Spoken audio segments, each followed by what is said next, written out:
So we will start revision of lateral displacement. So Saturday के दिन मतलब day before yesterday last lecture we have completed something called as lateral displacement. तो जिनको याद है lateral displacement, if you remember what is lateral displacement, do you remember what is lateral displacement? Yes, no, yes. So ठीक है, we will quickly revise what is lateral displacement and then we will start with prism theory. तो अच्छे से ध्यान दो, बहुत simple topic है, you need to understand this. तो लेट अस से हमारे पास एक ट्रांसपेरेंट ग्लास स्लैब है. We have transparent glass slab. There is a ray of light. एक रे ऑफ लाइट है which is incident on this slab. अगर ये glass slab नहीं होता तो रे ऑफ लाइट स्ट्रेट जाता. अगर यहाँ पे ये ग्लास स्लैब नहीं होता तो दिस रे of light would have went straight. But क्योंकि यहाँ पे ट्रांसपेरेंट ग्लास स्लैब है तो जहां पे लाइट इंसिडेंट हुआ उस पॉइंट पे light is changing medium. Light is going from rare to denser. When light goes from rare to denser it bends towards the normal, right. Similarly जब light second surface पे refract होगा, यहाँ पे double refraction है. यहाँ पे ऊपर की सरफेस से एक बार रिफ्रैक्शन है और नीचे की सरफेस से एक बार रिफ्रैक्शन है. तो light is getting refracted twice, one at the upper surface and other at the lower surface. At the lower surface, ray of light is going from denser to rarer, denser to rarer. So it bends away from normal. So if you see, incident ray is incident direction and emergent ray are parallel to each other. तो idea बहुत clear रखो दिमाग में. हमारे पास क्या था, हमारे पास एक ट्रांसपेरेंट ग्लास स्लैब था. मैं वापस बता देता हूँ, एक बार ध्यान दो अच्छे से. We have a transparent glass slab. इस पे एक रे ऑफ लाइट इंसिडेंट हुआ. अगर ये ट्रांसपेरेंट ग्लास स्लैब नहीं होता तो रे ऑफ लाइट जाता, स्ट्रेट जाता. But because there is slab the ray of light will bend. Depends on light is travelling from rare to denser it bends towards normal. अगर ray of light it is travelling from denser to rare, तो अगर आप lower surface पे देखोगे तो at the lower surface, at the lower surface ray of light is traveling from denser to rarer. It will bend away from normal. So it bends away from normal. ये जो ray है जो बाहर आ गया material से, इसको बोलते हैं emergent ray. So what do we see? Emergent ray is parallel to incident direction, but emergent ray is shifted. है तो parallel but is shifted. तो ये जो शिफ्ट है इसको हम बोलते हैं लैटरल शिफ्ट या फिर लैटरल डिस्प्लेसमेंट. तो lateral displacement is the distance between emergent रे एंड इंसिडेंट डायरेक्शन. यहाँ तक क्लियर. इसको एक नाम दे देते हैं ओ. Let us say this is P, this is M, this is N. ये जो थिकनेस ऑफ स्लैब का, this was T. Thickness of the slab is T. This angle is angle of incidence I. This angle is angle of refraction R. अब ऐसा है, refracted रे और original direction में, क्योंकि नॉर्मली हम एंगल मेजर करते हैं विद रिस्पेक्ट टू नॉर्मल. तो नॉर्मल और इंसिडेंट रे में जितना भी एंगल है that is angle of incidence. Normal और रिफ्रैक्टेड रे में जितना angle that is angle of refraction. Refracted रे और ओरिजिनल डायरेक्शन में जितना एंगल है इसको बोलते हैं angle of deviation. Angle of deviation का मतलब ये होता है कि रे ऑफ लाइट कितना बेंड हुआ. ओरिजिनल के कंपैरिजन में रे का बेंडिंग कितना हुआ. किसके कंपैरिजन में? ओरिजिनल के. तो ओरिजिनल, ये ओरिजिनल डायरेक्शन है, ये रिफ्रैक्टेड रे है. तो एंगल बिटवीन ओरिजिनल डायरेक्शन मतलब incident direction and refracted ray is called as angle of deviation. ये याद रखना, ये आगे भी काम में आएगा.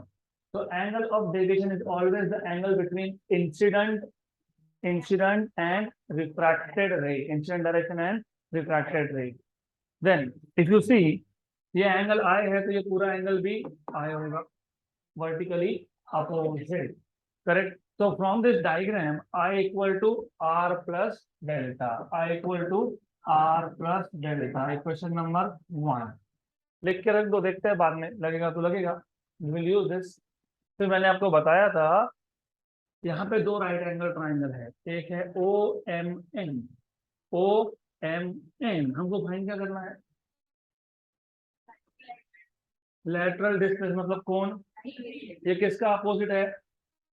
कौन से एंगल का अपोजिट है? डेल्टा।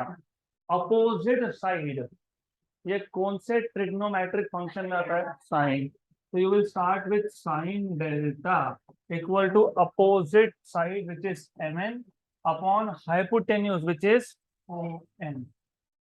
यहाँ तक क्लियर? क्लियर। तो यहाँ से एम एन क्या मिलेगा आपको?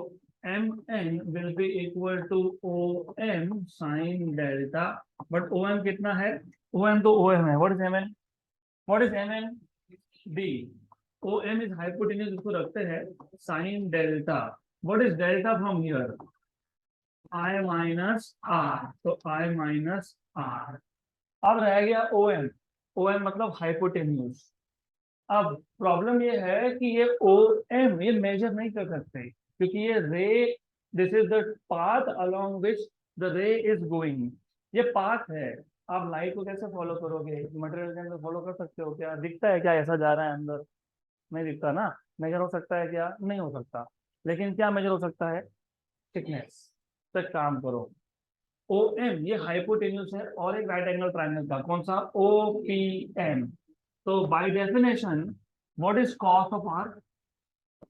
Cos of R adjacent side, adjacent कौन है? OP upon hypotenuse O M. तो ओ एम क्या आ गया? What is O M?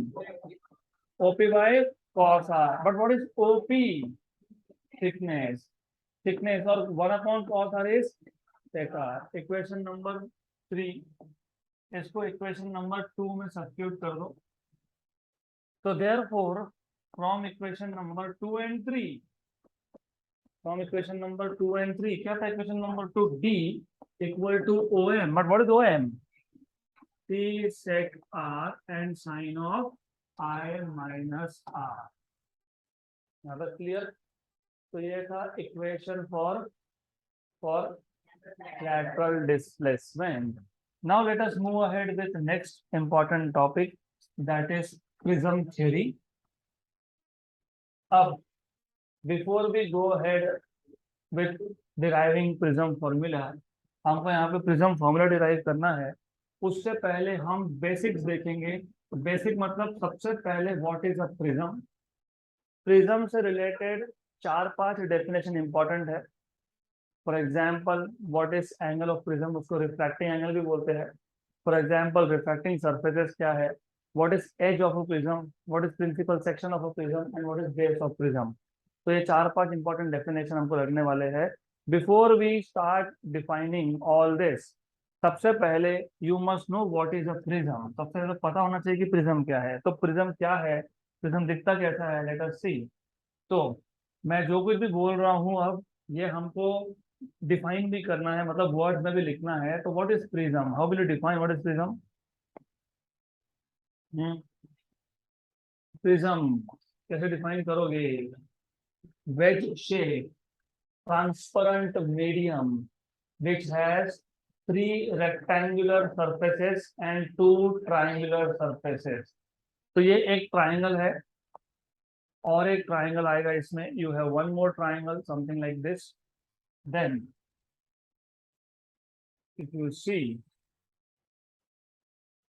Prism looks something like this, ऐसा दिखता है प्रिज्म।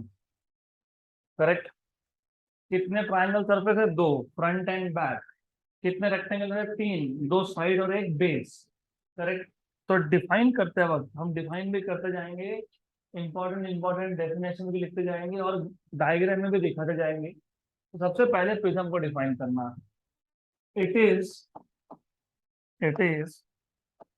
अ वेज शेप। वेज, वेज मतलब जहां पे 2 सरफेस एक दूसरे को इंक्लाइंड हो, उसको बोलते हैं वेज शेप। फॉर एग्जाम्पल मेरे पास ऐसा है, यहाँ पे 2 सरफेस एक दूसरे के साथ इंक्लाइंड है क्या? एंगल बना रहे हैं क्या? यस। जहां पे एक सरफेस दूसरे सरफेस के साथ एंगल बनाता है उसको बोलते हैं वेज शेप। क्या बोलते हैं उसको? Wedge shape. तो it is a wedge shape, wedge shape ये जो प्रिज्म है, कभी देखा है आपने प्रिज्म?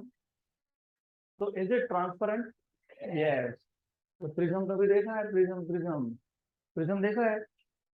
प्रिज्म देखा है? प्रिज्म वो ट्रांसपेरेंट होता है क्या? पक्का? अगर नहीं हो तो फिर कलर कौन सा पूछ लूंगा मैं। तो it is transparent, it is a wedge shape, transparent, transparent medium, transparent medium which consist of, कितने ट्रायंगुलर शेप है? दो। और कितने रेक्टेंगल है? तीन। Which consist of two triangular planes, two triangular planes and two triangular planes and how many? Three rectangular planes. Three rectangular planes. Then बड़बड़ काम में नहीं आएगी, ये काम में आएगा। तो फिजिक्स को लिखना भी तो है एग्जाम में, तो ध्यान दो यहाँ पे शांति से। अब यहाँ पे दो सरफेस ऐसे है जहां पे लाइट हम इंसिडेंट करते हैं, हम दो ही सरफेस पे लाइट इंसिडेंट करते हैं। तो फॉर एग्जाम्पल सी, डेफिनेशन बनाना कैसा है उसके लिए तो समझना पड़ेगा। ये था वेज शेप, एक दो और बेस तीन है रेक्टेंगल, फ्रंट एंड बैक है ट्रायंगल। लाइट हम हमेशा इंसिडेंट कहाँ करते हैं? ये दो सरफेस पे। इन दोनों सरफेस पे लाइट इंसिडेंट होगा तो लाइट कहाँ जाएगा? ट्रांसपेरेंट मीडियम में लाइट मीडियम के अंदर जाता है कि रिफ्लेक्ट होता है? अंदर जाता है, right.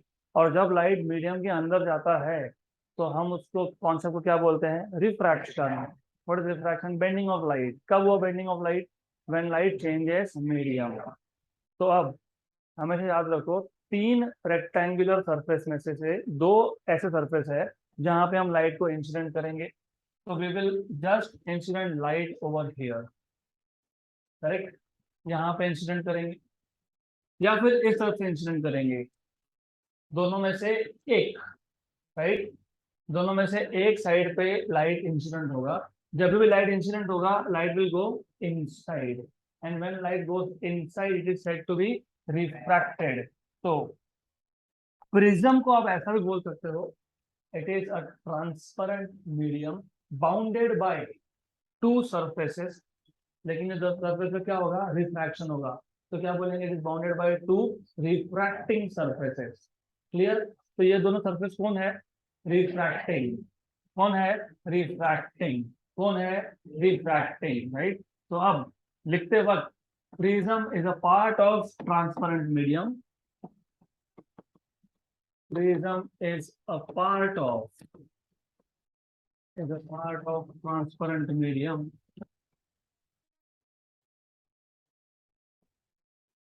which is bounded by, which is bounded by two refracting surfaces, bounded by two refracting surfaces. यहाँ तक क्लियर? तो अब ये सरफेस और ये surface, these two are refracting surfaces. कौन से? Refracting surfaces. अब ये जो दो रिफ्रैक्टिंग सरफेसेस है, they are incline to each other at some angle, दोनों में कुछ एंगल बना, इसको बोलते हैं रिफ्रैक्टिंग एंगल ऑफ प्रिज्म। तो वो जो दो रिफ्रैक्टिंग सरफेसेस थे उसमें जो भी एंगल होगा उसको क्या बोलोगे? Refracting angle of prism. तो डिफाइन करेंगे refracting angle of prism, the angle at which the two refracting surfaces are inclined to each other is called as refracting angle of prism. The angle at which two refracting surfaces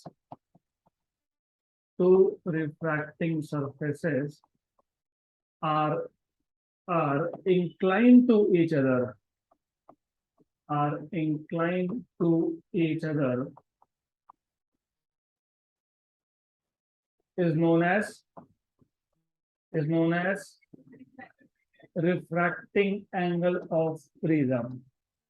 या तो सिर्फ angle of prism भी बोलते हो या prism angle भी बोलते हो, रिफ्रैक्टिंग एंगल ऑफ प्रिज्म। इसको हम डिनोट करते हैं नॉर्मली ए से। यहाँ तक क्लियर? अब यहाँ पे एक स्ट्रेट लाइन है जिसके अलोंग ये दो रिफ्रैक्टिंग सरफेसेस को ज्वाइन किया। कौन सा स्ट्रेट लाइन? ये straight line. The straight line along which the two refracting surfaces meet is called as refracting edge। क्या बोलते हैं इसको? refracting edge। इसको हम बोलते हैं refracting edge। The straight line along which two refracting surfaces meet is called as refracting edge।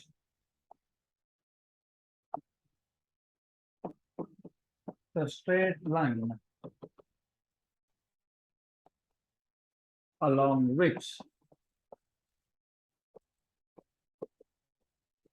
two refracting surfaces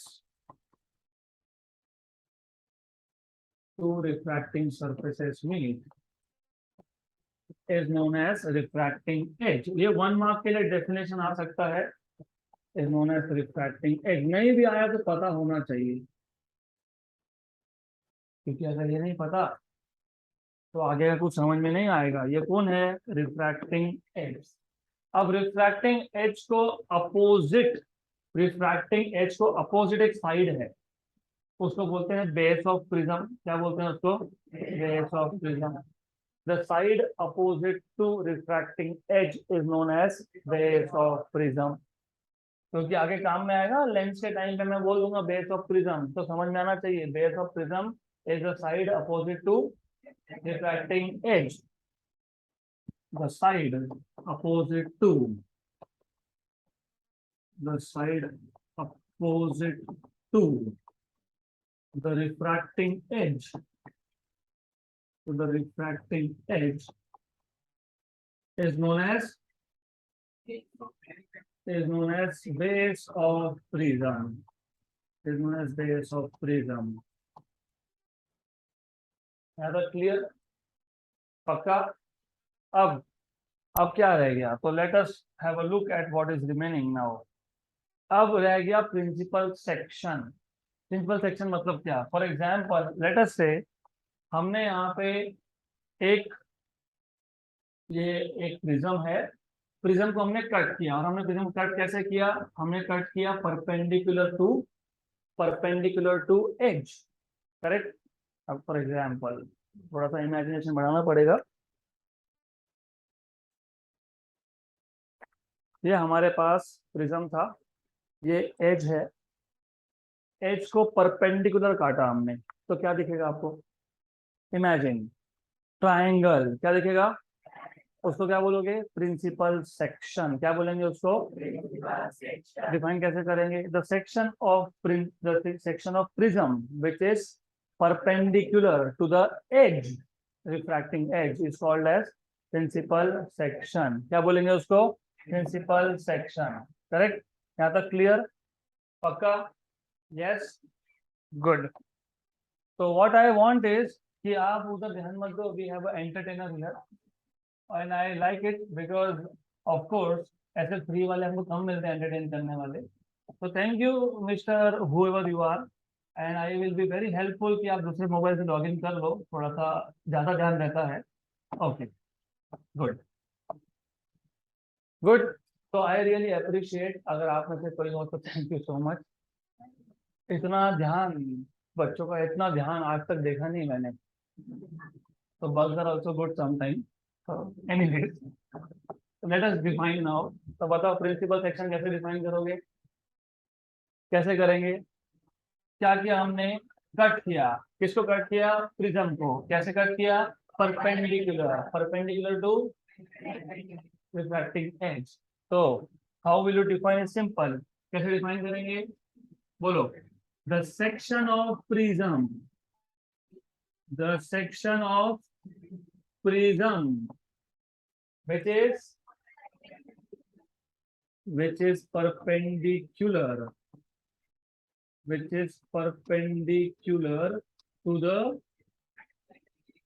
to the refracting edge. Refracting edge is known as is known as principal section, is known as principal section of prism. तो अब एक बार आपको principal section समझ में आ गया,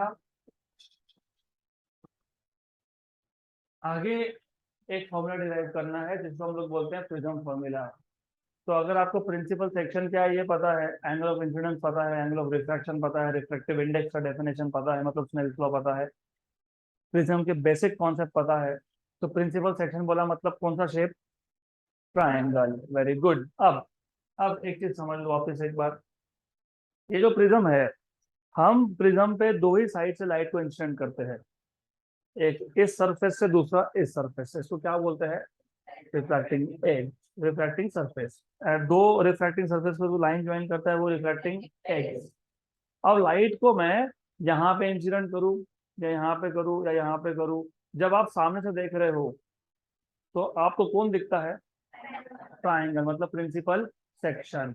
इसका मतलब जब भी मैं लाइट इंसिडेंट करूंगा तो I can see only triangle, तो मुझे एक ट्राइंगल दिखेगा। इसको अच्छे से समझ लेना, हमको दिखता क्या है, हमको दिखता है सिर्फ एक ट्राइंगल। एंड विच मीन्स, इसका मतलब ये, जो लाइट इंसिडेंट हुआ वो लाइट इस साइड से इंसिडेंट अगर हुआ तो ये जो साइड है यहाँ पे इंसिडेंट हुआ तो बाहर कहाँ से आएगा, यहाँ से आएगा। यहाँ तक क्लियर, गुड। तो एक्चुअली प्रिज्म का विड्थ है, हमको देख नहीं रहा क्योंकि हम कहाँ से देख रहे हैं, सामने से देख रहे हैं। क्लियर। तो जो सामने से आपने देखा इसको हम बोल देते हैं प्रिंसिपल सेक्शन, और इसका नाम हमेशा हम रखते हैं ए बी सी। तो principal section always will be called as A B C. उसमें से ए कौन है, एंगल ऑफ प्रिज्म है। कौन है ये, रिफ्रैक्टिंग एंगल ऑफ प्रिज्म या फिर सिंपली एंगल ऑफ प्रिज्म। देखो एंगल ऑफ प्रिज्म भी बोलते हैं इसको, रिफ्रैक्टिंग एंगल ऑफ प्रिज्म भी बोलते हैं इसको, प्रिज्म एंगल भी बोलते हैं। तो ये ए प्रिंसिपल सेक्शन में ए वर्टेक्स पे जो एंगल बना वो कौन, एंगल ऑफ प्रिज्म। यहाँ तक क्लियर। अब हमको एक फॉर्मूला डिराइव करना है, वो फॉर्मूला एग्जैक्टली क्या है वो समझेगा। हमको फाइंड करना है formula for refractive index of prism. जैसे मैंने आपको पिछले डेरिवेशन बताए, मैंने आपको स्टेप्स बताए थे। स्टेप नंबर 1 था डायग्राम, याद है हमने कौन कौन से अभी तक इक्वेशन डिराइव किए, refraction at single curve surface और लेंस मेकर इक्वेशन। मैंने आपको वहां पे बताया था, स्टेप्स बताए थे कि कैसे याद रखना। याद है क्या स्टेप्स, नहीं याद, दो ट्राइंगल लिए थे, ओसीडी और सीआईडी, दोनों पे एक्सटेंड एंगल थ्योरम अप्लाई किया था, राइट। क्लियर। वैसे ही प्रिज्म फॉर्मूला के लिए भी स्टेप्स है। तो अगर आपको रे ऑप्टिक्स सिंपल करना है तो रे ऑप्टिक्स को सिंपल करने के लिए you have to remember this steps. पहले तो प्रिज्म फॉर्मूला क्या ये याद होना चाहिए, फिर वहां तक पहुंचना कैसे वो पता होना चाहिए। एक बार आपको स्टेप समझ में आ गए then it is very simple thing. तो पहले हम प्रिज्म फॉर्मूला डिराइव करते वक्त पहले पूरा का पूरा फॉर्मूला डिराइव कर लेंगे। डिस्पर्शन ऑफ लाइट मैं इसके बाद पढ़ाता हूँ, मुझे पता है नोट्स में मैंने पहले डिस्पर्शन दिया है, आई नो इट, लेकिन डिस्पर्शन में बाद में बताता हूँ। पहले मैं प्रिज्म फॉर्मूला डिराइव करके दूंगा। सबका ध्यान यहाँ पे चाहिए, एकदम इजी कॉन्सेप्ट है, थोड़ा लेंदी है पर इम्पोर्टेंट है। और यहाँ पे कम से कम इन बिटवीन प्रिज्म फॉर्मूला तक जाते जाते 10 से 12 इक्वेशंस आएंगे, और 10 से 12 इक्वेशंस कहाँ पे किसको अप्लाई करना है वो भी इम्पोर्टेंट है। हर एक फॉर्मूला कहीं पे भी यूज नहीं हो सकता, तो इसके लिए पूरा का पूरा ध्यान यहाँ पे होना चाहिए। And as I told you, हम सिर्फ ड्रॉ करते हैं प्रिंसिपल सेक्शन, तो we will start with principal section. तो यहाँ ध्यान दो अच्छे से, ये हमारे पास आ गया principal section of prism. And by default as I told you, principal section को हम नॉमेनक्लेचर नाम देते वक्त इसको ए, ये बी, ये C. A is angle of prism, तो what is base of prism, BC. Very good, BC. अब हमारे पास एक रे ऑफ लाइट है, we have a ray of light, let us take Q R. ये ए बी फेस पे incident हुआ, और ये ए बी फेस पे इंसिडेंट हुआ, यहाँ पे था मीडियम 1, ये है मीडियम 2, यहाँ पे वापस है मीडियम 1.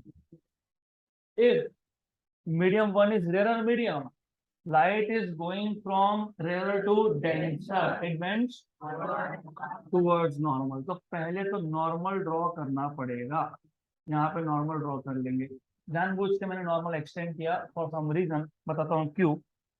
तो ये जो रे है ये बेंड हुआ, तो there is bending of light towards normal. Correct.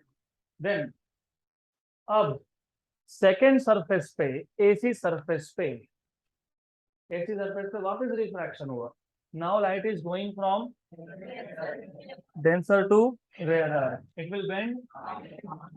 मतलब वापस यहाँ पे नॉर्मल ड्रॉ करना पड़ेगा. तो यहाँ पे नॉर्मल ड्रॉ कर ले. Yes, wait a minute, because I want to have proper normal.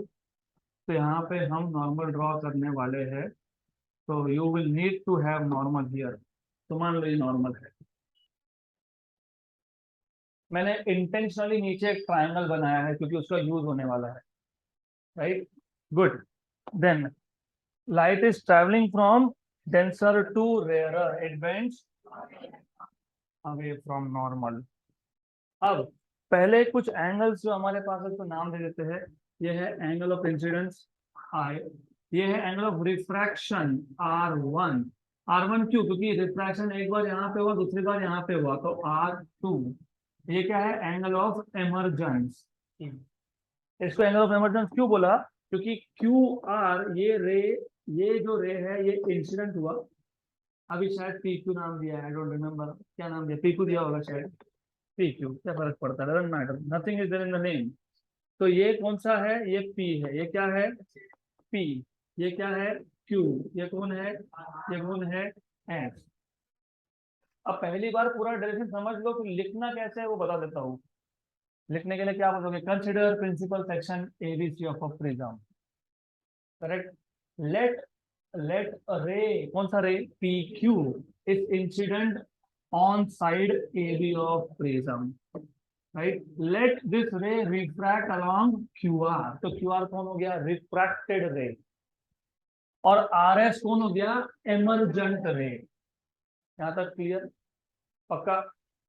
अब अगर आपको याद होगा, मैंने बताया था एंगल ऑफ डेविएशन का बेसिक मतलब क्या. एंगल ऑफ डेविएशन का मतलब ये कि टोटली लाइट का एंगल, लाइट का डायरेक्शन कितने से चेंज हुआ. बराबर. मैं सपोज मैं ईस्ट में जा रहा था, ऑल ऑफ सडन मेरे दिमाग में आया कि अरे मेरे को तो लेफ्ट टर्न लेना चाहिए. तो मैं गया लेफ्ट टर्न लेके नॉर्थ में. तो कितना डेविएशन हुआ? कितना डेविएशन हुआ? Yes, you in the blue colour T shirt. कितना डेविएशन हुआ? ईस्ट और नॉर्थ में कितना एंगल होता है? कितना एंगल होता है? 180 डिग्री, 270 डिग्री. कितना डेविएशन हुआ? 90 degree. So what do you mean by angle of deviation? Angle of deviation is the angle between original direction and final direction. Original कौन है? Incident. Final कौन है? Emergent. तो इन दोनों को हम extend कर लेंगे. Let us extend this. इसको extend कर लेते हैं. ये कौन सा डायरेक्शन है? Incident. और emergent डायरेक्शन आएगा ऐसा. यहाँ तक क्लियर? पक्का? तो angle between incident and emergent direction, this is angle of deviation, delta. अब एक काम करते हैं, इस पॉइंट को नाम दे देते हैं E. इस पॉइंट को यहाँ पे बोल देते हैं D. इसको बोल देते हैं M. इसको बोल देते हैं N. यहाँ तक क्लियर? अब ये एंगल I है, तो ये टोटल एंगल कितना होगा? Q. Vertically opposite. उसमें से एक है R1, तो बचा हुआ कितना? I minus R1. ये दूसरा एंगल है टोटल E. उसमें से एक पार्ट है R2, तो ये कितना है? E minus R2. यहाँ तक क्लियर? पक्का? राइट. तो पूरा डायग्राम समझा? श्योर? श्योर? मैं एक बार वापस रिपीट करता हूँ diagram, but it will be quick revision, तो ध्यान आपका पूरा होना चाहिए। You should pay proper attention, क्योंकि ये एंगल्स नहीं समझ में आए तो गए। तो you are suppose to understand all this angles properly. ये सारे के सारे एंगल समझना, this is very important thing. तो रे ऑफ लाइट कैसे आया, कहाँ से आया, रेयर मीडियम से आया, कहाँ गया, प्रिज्म में गया। तो पहले तो प्रिज्म दिखाओ। हम प्रिज्म शो करते वक्त क्या शो करते हैं, ओनली ट्राइंगल, मतलब ओनली ओनली विथ सेक्शन। तो हम सबसे पहले प्रिंसिपल सेक्शन यहाँ पे ड्रॉ करेंगे। तो ये है principal section A. What is A, angle of prism. What is BC side, base of prism. Then यहाँ पे मैंने एक नॉर्मल पहले से ड्रॉ कर दिया। क्यों ड्रॉ किया, क्योंकि यहाँ पे लाइट इंसिडेंट होने वाला है, और बाहर कहाँ से निकलेगा, दूसरे साइड से। तो दूसरे साइड पे भी मैंने क्या ड्रॉ किया है, नॉर्मल ड्रॉ कर दिया। देन यू हैव अ रे पी क्यू, जिसका ओरिजिनल डायरेक्शन ऐसा था। ये क्या है, ओरिजिनल डायरेक्शन, मतलब कौन सा डायरेक्शन, इंसिडेंट डायरेक्शन। बट ये जो रे है P Q, since it is going from rare medium to denser medium, it bends towards normal।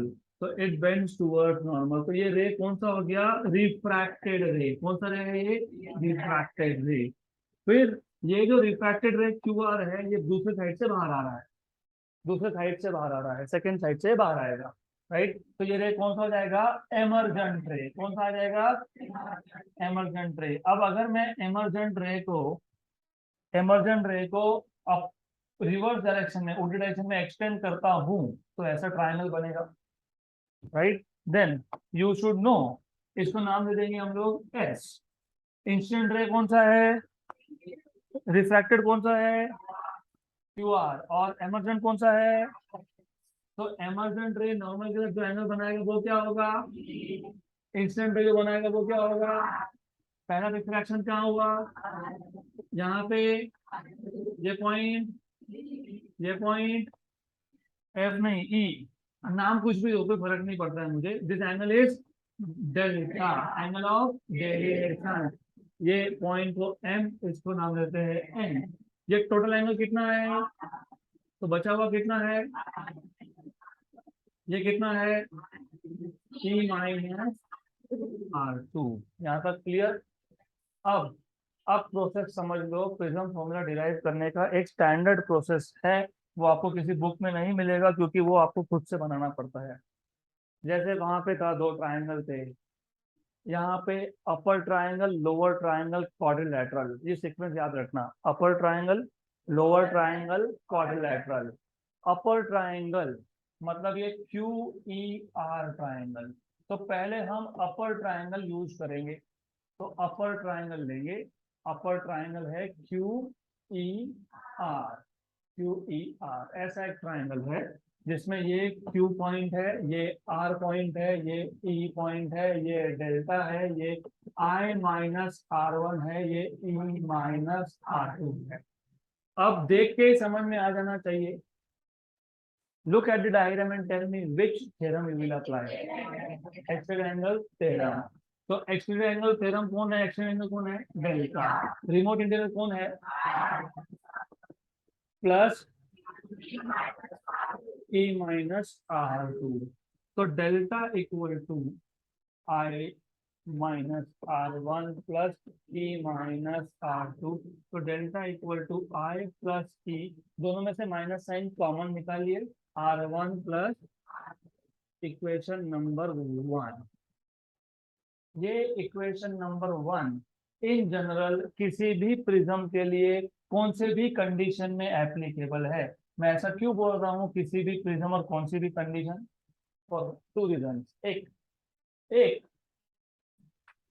Prism का एंगल, प्रिज्म का एंगल मैंने बड़ा दिखाया, छोटा भी हो सकता है। You can have thin prism also, you can have prism, ऐसे प्रिज्म भी होते हैं जिसका प्रिज्म एंगल बहुत स्मॉल होता है, राइट। तो ये जो इक्वेशन नंबर 1 है वो किसी भी प्रिज्म के लिए एप्लीकेबल है, थिन प्रिज्म, थिक प्रिज्म, दोनों के लिए यस।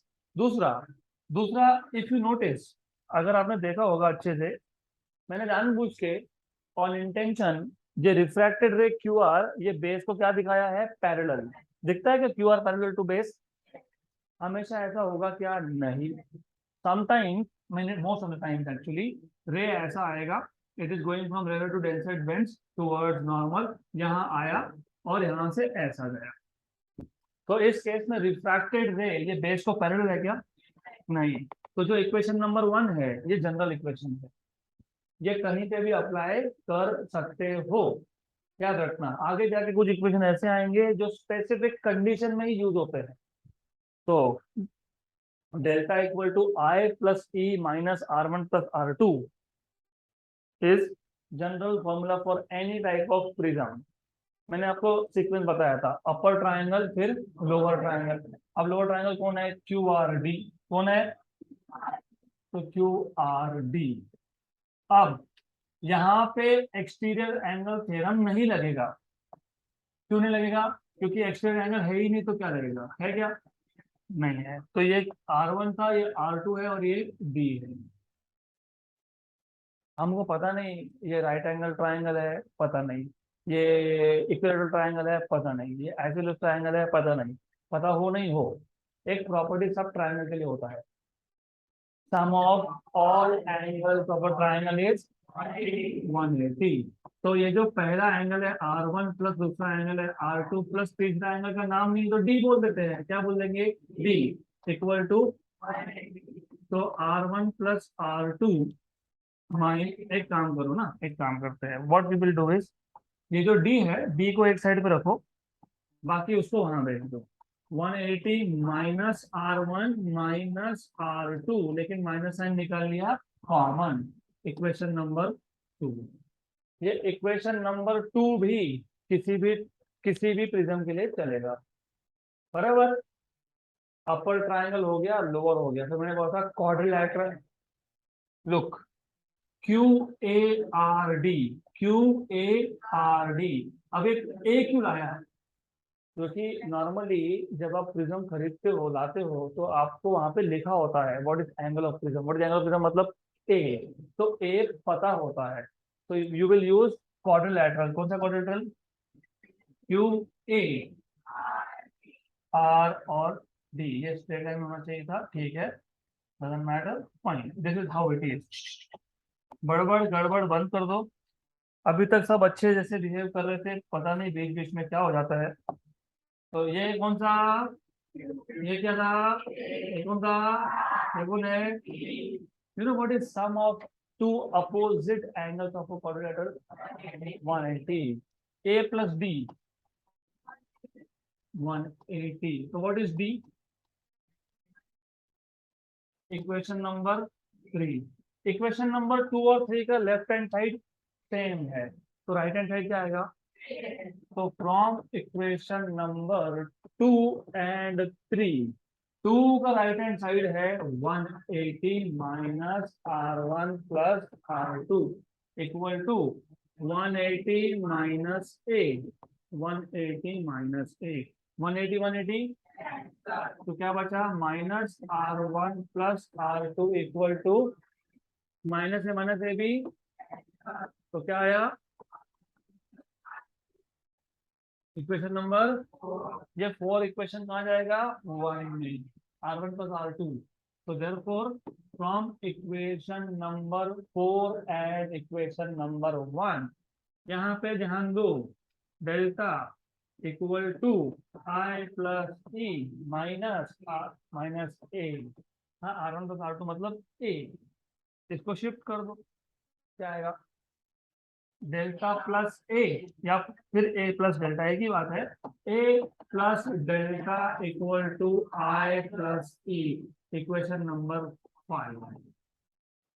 तो जो पहले 5 इक्वेशन है वो जनरल इक्वेशन है, वो किसी भी प्रिज्म पे किसी भी कंडीशन में अप्लाई हो सकते हैं, पहले 5, 1 2 3 4 5, प्रिज्म थिन हो थिक हो चलेगा, रिफ्रैक्टेड रे बेस को पैरेलल हो नहीं हो चलेगा। तो ये पहले 5 इक्वेशन, क्योंकि कहीं नहीं लिखा है फिर कंफ्यूजन होता है, फिर ये कब वो कब, कुछ नहीं, ये पहले 5 they are applicable everywhere, prism का एंगल कुछ भी हो, रिफ्रैक्टेड वो रे पैरेलल हो या नहीं हो, चलता है। यहाँ तक क्लियर। अब what do you see, do you notice angle of deviation is depending on angle of incidence. So what do we see? Angle of deviation depends on angle of incidence. अब वहां पे नोट्स में diagram, वो diagram है ना, एक diagram draw किया, बता देता हूं मैं आपको। लुक, यहाँ ध्यान दो, वहां पे छोटा सा करेक्शन है इसलिए बता रहा हूँ, ध्यान दो। एंगल ऑफ डेविएशन किस पे डिपेंड करता है? Angle of incidence. मैं y एक्सिस पे एंगल ऑफ डेविएशन को प्लॉट करता हूँ, x एक्सिस पे एंगल ऑफ इंसिडेंस। तो इट इज सीन दैट जैसे जैसे आप एंगल ऑफ इंसिडेंस बढ़ाओगे, तो अब वो डायग्राम से भी अच्छे समझ में आता है। एंगल ऑफ इंसिडेंस बढ़ाना मतलब क्या, ये समझ लो। मुझे बताओ, अगर रे ऐसा आ रहा होता तो एंगल ऑफ इंसिडेंस 0, क्योंकि नॉर्मल के डायरेक्शन में क्या है। तो अब मैं अगर रे को ऐसा लाता हूँ तो एंगल ऑफ इंसिडेंस क्या हो रहा है? बढ़ रहा है। क्या हो रहा है? बढ़ रहा है।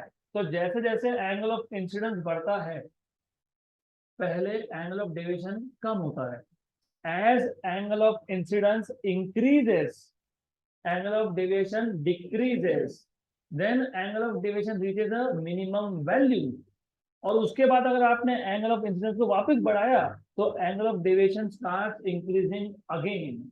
मतलब वो क्या रहा है, समझ लो, ग्राफ को समझ लो। ग्राफ समझते हैं, हम क्या प्लॉट कर रहे थे यहाँ पे? हम लोग क्या प्लॉट कर रहे हैं? डेविएशन एंगल और इंसिडेंट। मैं अगर एंगल ऑफ इंसिडेंस को बढ़ाता हूँ, मतलब ओरिजिन से कहाँ जाऊंगा? राइट में। एंगल ऑफ डेविएशन क्या हो रहा है? कम हो रहा है, मतलब वो कहाँ आएगा? नीचे की तरफ, मतलब ऐसा दिखेगा। तो you will see something like this. So with increase in angle of incidence, angle of deviation decreases and angle of deviation reaches a minimum value.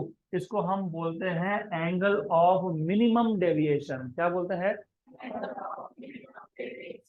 तो एंगल ऑफ इंसिडेंस बढ़ाते गए, एंगल ऑफ डेविएशन कम होते गया। एक value ऐसा आया जहां पे एंगल ऑफ डेविएशन हो गया मिनिमम, इसको बोलते हैं एंगल ऑफ मिनिमम डेविएशन। अब अगर आप एंगल ऑफ इंसिडेंस को और बढ़ाते हो तो एंगल ऑफ डेविएशन वापस बढ़ने लगता है। ऐसा डायग्राम है क्या? ऐसा डायग्राम? यस, पक्का। अब उस डायग्राम में, उस डायग्राम के ऊपर लिखा है फ्रॉम इक्वेशन 5। जिसके पास नोट्स है उनके लिए, नोट नहीं तो don't worry. From equation 5 it is clear that angle of variation नहीं आएगा, एंगल ऑफ डेविएशन आएगा। क्या आएगा? डेविएशन। तो उतना एक करेक्शन करना है, दैट्स इट। मैं वो करेक्ट करके व्हाट्सएप ग्रुप में डाल दूंगा, राइट। तो अब यहाँ पे ध्यान, angle of deviation depends on angle of incident and experimentally if you see, जैसे जैसे एंगल ऑफ इंसिडेंस बढ़ा वैसे वैसे एंगल ऑफ डेविएशन कम होता गया। एक मिनिमम वैल्यू आया, फिर वापस से इंक्रीज हुआ, राइट। इंपॉर्टेंट ये नहीं है, ये तो ठीक है, हमने एक्सपेरिमेंट किया, मिल गया। इंपॉर्टेंट ये है कि ये एंगल ऑफ मिनिमम डेविएशन पे एग्जैक्टली हो क्या रहा है। तो मैंने आपको इसलिए बताया था, ये जो मैंने डायग्राम ड्रॉ किया, इसमें रिफ्रैक्टेड रे किसको पैरेलल है? तो एग्जैक्टली ये तब होता है जब एंगल ऑफ डेविएशन हो मिनिमम। तो at at delta equal to delta M, मतलब एंगल ऑफ डेविएशन की वैल्यू जब मिनिमम होगी तब रिफ्रैक्टेड रे कौन था? Q R. ये किसको पैरेलल है? बेस को। अगर ये बेस को पैरेलल है तो इसका मतलब ये होता है कि ये जो एंगल R1 और R2 है ये भी इक्वल आएंगे। तो पैरेलल तभी होगा, रिफ्रैक्टेड रे बेस को पैरेलल तभी हो सकता है जब R1 is equal to R2। तो R1 is equal to R2, इसको नाम दे देते हैं R, करेक्ट। यहां तक क्लियर। और जब R1 इक्वल टू R आया, ए बी साइड के बाहर कौन है? ए है। AC के बाहर कौन है? तो एंगल ऑफ इंसिडेंस और एंगल ऑफ एमर्जेंस भी होंगे इक्वल। तो जब मिनिमम डेविएशन हो तो refracted ray is parallel to base, R1 equal to R2 equal to I equal to E, इसको बोलो तुम इक्वेशन नंबर 6। अब ये इक्वेशन 6 की value if I put in equation number 4, तो फ्रॉम इक्वेशन नंबर 4 एंड 6, 4 क्या था, R1 plus R2 equal to A, लेकिन R1 कौन है, R2 कौन है, तो R plus R equal to, तो 2R इक्वल टू, तो R equal to equation number 7। Similarly हमारे पास और एक इक्वेशन है, equation number 5। It is A plus delta, it is A plus delta equal to I plus E, I plus E है वो, A plus delta equal to I plus E, लेकिन डेल्टा की वैल्यू कितनी है, तो क्या लिखोगे, A plus delta N I plus E, लेकिन I और E क्या है, तो I प्लस, तो A plus delta N equal to, what is I, A plus delta N by 2। यहाँ तक क्लियर, पक्का sir. Then if you remember, मैंने आपको पहले ही बताया, प्रिज्म फॉर्मूला मतलब स्नेल्स लॉ। कौन सा लॉ, अब स्नेल्स लॉ कहाँ अप्लाई करते हो, जब रिफ्रैक्शन हो, रिफ्रैक्शन दो सरफेस पे है, कौन से दो सरफेस पे है, ए बी एंड, तो किसी भी सरफेस पे अप्लाई करो, तो let us apply at A B. तो if you apply Snell's law at surface A B, कैसे अप्लाई करते हो, mu one sine I equal to sine R, बराबर, आर नहीं R1, क्योंकि जब ए बी फेज देखा आपने तो ये आई था ये, तो mu 1 sine I equal to mu 2, अगर सराउंडिंग मीडियम एयर है तो mu 1 equal to mu 2 equal to, क्योंकि जब सराउंडिंग मीडियम एयर है तो एक ही मटेरियल बचा, बाजू में क्या है, एयर, तो म्यू 1 इक्वल टू म्यू 2 क्या बोल दूंगा, तो सब्स्टिट्यूट करो, सब्स्टिट्यूट करो, mu 1 equal to sine of, what is I, A plus delta M by 2, mu 2 क्या बोला है, साइन ऑफ R1, R1 क्या था, R1 क्या है, क्योंकि R1 equal to R2 equal to, तो R1 equal to R2 equal to R, which is A by, तो sine of a by 2, therefore mu will be equal to, mu will be equal to sin of a plus delta m by 2 upon sin of a by 2। इसको बोलते हो prism formula, क्या बोलते हैं इसको, correct. अब just a minute, I want to know from your side, सारे equations अपने आप बनते हैं provided you know the idea. सबसे पहले we start deriving with upper triangle. Upper triangle में डेल्टा एंगल था एक्सटीरियर एंगल, दो इंटीरियर एंगल पे, एक था I माइनस R1, एक था E माइनस R2। तो सबसे पहला इक्वेशन हमको मिला I minus R1 plus E minus R2, तो delta equal to I plus E minus R1 plus R2, equation number. फिर लोअर ट्राइंगल में R1 R2 और एंगल D था, तो R1 plus R2 plus D equal to 180, therefore D equal to 180 minus R1 plus R2, equation number 2। फिर quadrilateral से मिला angle A plus D equal to, तो D equal to 180 minus A, equation number, from equation number 2 and 3 क्या मिलेगा, from 2 and 3, फटाफट बताओ, 2 and 3 से क्या मिलेगा, 180 minus R1 plus R2 equal to, तो यहाँ से क्या मिला, A equal to R1 plus R2। Equation 4 कहाँ सब्स्टिट्यूट किया? 1 में, तो क्या मिला? Delta equal to I plus E, तो A plus delta equal to R. Equation number 5 यहाँ तक क्लियर? पक्का? What do you see from equation number 5? Angle of deviation depends on angle of incidence. Then हमने graph plot किया था, मैं वापस नहीं प्लॉट करूंगा। एंगल ऑफ इंसिडेंस बड़ा होगा तो डेविएशन कम होगा, मिनिमम आएगा फिर वापस से बढ़ेगा। तो जो मिनिमम डेविएशन एंगल था, उस मिनिमम डेविएशन एंगल पे क्या हुआ? क्या हुआ? QR is parallel to base, तो R1 equal to R2 equal to RI equal to E। लेकिन R1 प्लस R2 कितना था? A। तो R1 कितना है? R। R2 कितना है? R। R2R equal to A। पीछे गड़बड़ मत करो, 2R इक्वल टू A, तो R equal to equation number 7। ठीक है, जो भी है इसको 6 बोला था हमने, right. Then I plus E equal to A plus delta. A plus delta, लेकिन डेल्टा कौन है? Delta M। I plus E, I और E क्या है?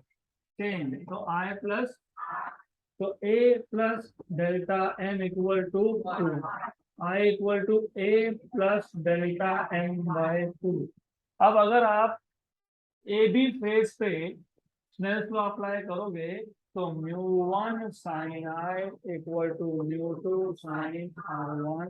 μ1 की वैल्यू 1, I की value A plus delta M by 2, μ2 is R1 की value, तो म्यू क्या मिलेगा?